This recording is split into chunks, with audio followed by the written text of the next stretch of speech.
Welcome back to the channel, everyone. Today I want to do a video on the Harbor Freight auto drain setup that I've got on my 80-gallon Gardner Denver industrial air compressor. When I moved into this house that we're living in now, I found this air compressor half buried in the ground in the backyard, and I didn't have a lot of hope for it. It looked pretty rough. I'll see if I can find a picture and insert it for you.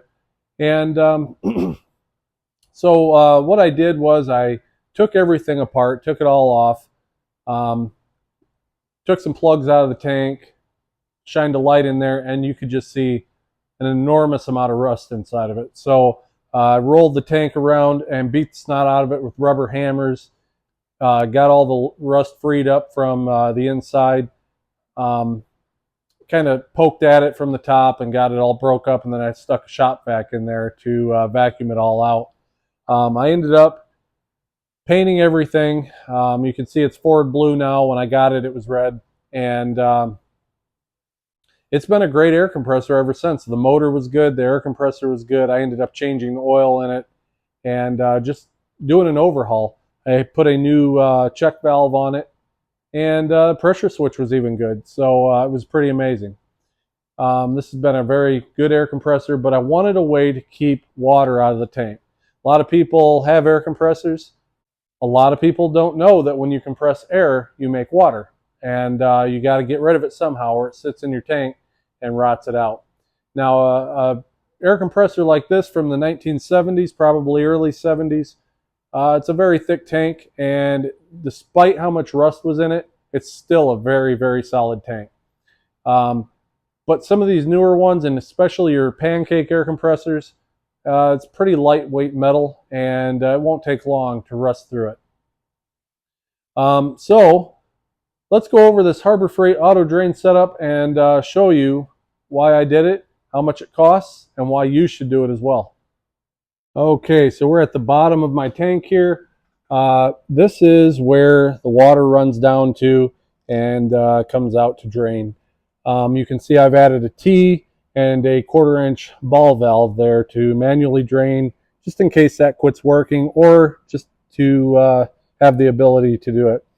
I haven't touched that in a couple of years, and I opened it up and there was a little bit of mist that came out, and that's about it. So this is the auto drain unit, and you can see the little light colored underneath it. That is where the water comes out, and then you got kind of a rust ring around it.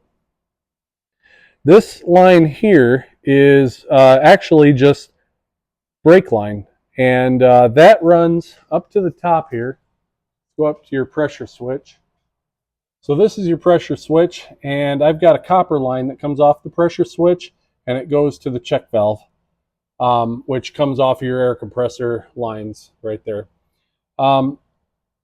So what you do when you hook this up is you just tie it in. You tee off of this line that goes between your pressure switch and your main line, and you tee in and you tie it into this. Now, what I found when I did this originally is I had this plastic brake line going from here to here because I was building it. And I found that the Harbor Freight hose that you would get couldn't hold up to the heat. So I ended up buying this black brake line hose, and it's a lot thicker than the Harbor Freight, so it holds up to the heat a lot better. So something to keep in mind if you're doing this is just make sure that if it decides to melt, like mine did, you're going to have to come up with a better solution, either copper, which would work fine, or a better hose, which is the option I chose to the route I chose to go. So basically what happens is every time it starts, it will purge or send air down to it, and it will shoot water out, and then every time it stops, it'll do the same thing. So every time your pressure switch cycles is when that happens. So like I said, everything's original. This motor here, you can see how many capacitors is on it. That's a 5 horsepower motor. Kind of physically small for what it is, but with all those capacitors, it does a good job of starting. And obviously the pressure switch is original. I did put a brand new check valve on it, and I found a air filter here from a motorcycle And I don't remember what one, maybe a Honda or something, and it just hose clamps on there. And then I had to put a new blow-off valve. But other than that, everything here is original, and this had set outside for some 15 years or so. I guess I did put quite a bit of piping, a new gauge, and that kind of stuff too, and ball valves.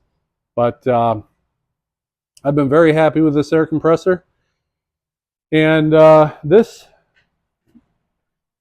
back to talking about this unit here.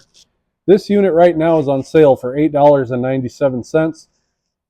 When I originally put this on 4 years ago, the original one of these lasted 1 year, and then it actually broke apart. I don't know if there was a defect in the brass, but the unit actually broke apart.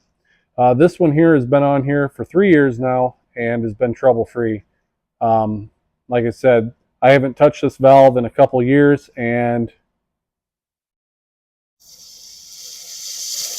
there's hardly anything coming out. So definitely worth the money. And if I have to replace this unit every few years for $10, I'm okay with that. So there you go. That is how to hook up the Harbor Freight auto drain, and a little bit of information about it for you. Just something to think about when we're talking about all of our tools and maintaining everything that we need to support our shops. This is just one thing I feel is overlooked, and I don't think you can go wrong for that $10 price tag. It sure beats a brand new air compressor or a very expensive used one. So anyhow, hope you liked the video. I will see you on the next one.